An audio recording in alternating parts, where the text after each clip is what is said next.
नमस्कार, भारत लाइव देख रहे हैं आप। जैसा कि आप सभी जानते हैं कि नीतीश कुमार आजकल दिल्ली में हैं। वो अपनी आंख का इलाज करा रहे हैं और कहा जा रहा है कि एम्स में वो अपनी आंख का ऑपरेशन कराने वाले हैं। अब इन सब बातों के बीच नीतीश कुमार जब दिल्ली में हैं तो राजनीति कैसे नहीं होगी, ये तो बात आप अच्छी तरह से जानते हैं। इन सारी बातों को लेकर के कहीं ना कहीं एक बात तो साफ नज़र आ रही है कि नीतीश कुमार को लेकर के जितनी राजनीति हो रही है, उन सारी बातों से नीतीश कुमार ने भले ही अपना पल्ला झाड़ लिया हो, लेकिन एक बात तो साफ कहा जा रहा है कि बिना कुछ कहे नीतीश कुमार ने दिल्ली में खेल कर दिया। अब ये खेल आप समझ ही रहे हैं कि किस तरह से होगा। नीतीश कुमार को ओवरलैप करना किसी के लिए भी सही नहीं है और यही काम जदयू के अध्यक्ष ने कर दिया था। हमने खबरों में आपको पहले भी बताया था कि किस तरह से नीतीश कुमार अब इस बात को लेकर के चिंतित हैं कि कहीं भारतीय जनता पार्टी के साथ कोई ऐसा तो नहीं है जो जदयू का धड़ा कुछ गेम करने के चक्कर में है। और यही कारण है कि नीतीश कुमार की चिंताएं बढ़ गई थी। अचानक से उन्होंने दिल्ली जाने का प्लान बनाया, जबकि सब कुछ ठीक ठाक था, लेकिन अचानक आए इस एपिसोड ने नीतीश कुमार को भीतर ही भीतर हिला करके रख दिया था। उन्हें इस बात का डर था कि कहीं जो चीज़ें बहुत पहले से जदयू में होती आ रही हैं उसी का पुनरावृत्ति न हो जाए।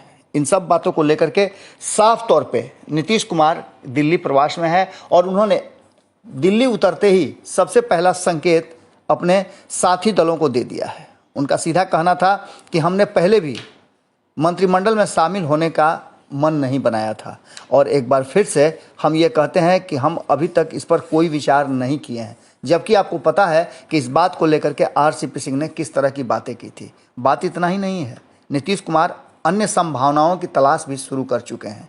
आपको बता दें कि जहां ये एक महज संयोग नहीं हो सकता कि तीसरे मोर्चे की बैठक हो रही हो, सारे विपक्ष के नेता दिल्ली में हों और नीतीश कुमार भी दिल्ली पहुँचे हैं।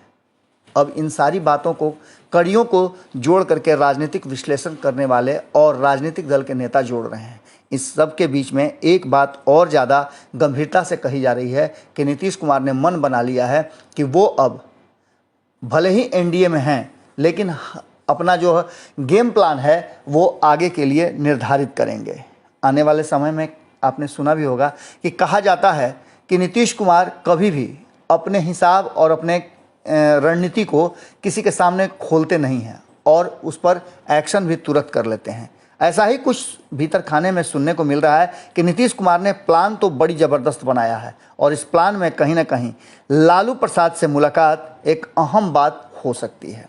अब इन सारी बातों को लेकर के बिहार के सियासी गलियारे में चर्चा तेज है कि नीतीश कुमार बिना कुछ बोले ही दिल्ली में कुछ न कुछ तो ऐसा पका दिए हैं जिसका सुगंध बिहार में धीरे धीरे आने लगा है। अब इसके असली मतलब क्या है और क्या होगा, ये तो आने वाला वक्त बताएगा। जब नीतीश कुमार दिल्ली से लौट करके आएंगे तो क्या एक्शन करते हैं, ये ज़्यादा महत्वपूर्ण है। हमारी पूरी नज़र इस पर बनी हुई है और इसके साथ ही नीतीश कुमार आँख का ऑपरेशन कराने गए हैं तो हमारी शुभकामनाएं उनके साथ हैं कि स्वस्थ होकर के लौटें। जुड़े रहिए भारत लाइव के साथ, खबरें लगातार जारी है और खबरों के साथ आपको बता दें कि भारत लाइव कभी भी समझौता नहीं करता है। आपके लिए खबरें भीतर खाने से निकाल करके रखता है। नमस्कार। अगर ये वीडियो पसंद आई और वह बिहार के राजनीति और बिहारियत से सरोकार रखेनी तो सब्सक्राइब बटन दबा के चैनल के सब्सक्राइब कर ली। ओजे एगो घंटी बा, ओकरा बटन दबा देला से कुल सटीक और मारक खबर रुआ मुफ्त में मिल जाई। अगर रुआ पत्रकारिता के हमनी के नया प्रयोग में सहयोग कर चाहतानी तो ज्वाइन बटन दबा दी। पेटीएम नंबर नोट कर ली 9386816700। धन्यवाद।